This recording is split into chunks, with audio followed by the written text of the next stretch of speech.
Yamashita treasure signs that are buried at shallow depths. This video is a response to one comment question with the request to make a video about it. So to the person who asked this question, this is the topic that you have been waiting for. Let's start by reading his comment, which I will directly translate into English.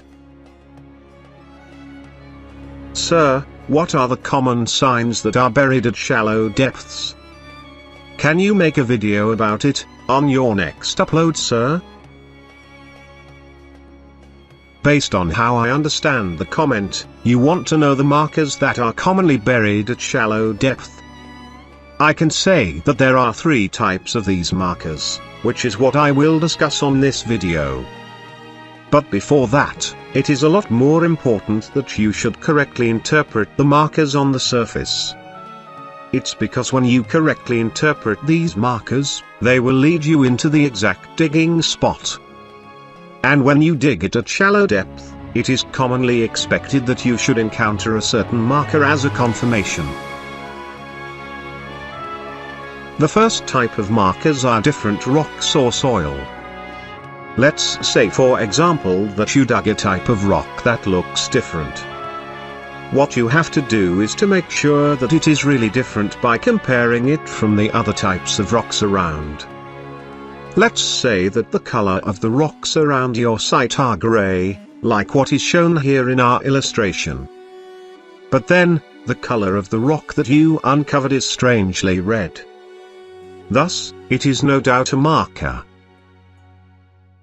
You should also do the same with the type of soil. Let's say that you dug and reached a depth of 5 feet. Then on the other side, you dug a similar depth. But this time, the color of the soil is different from the other previous side. Let's say that the color of the soil suddenly became black. This can also be considered as a marker. The second type are the engraved markers on the surface of the rocks.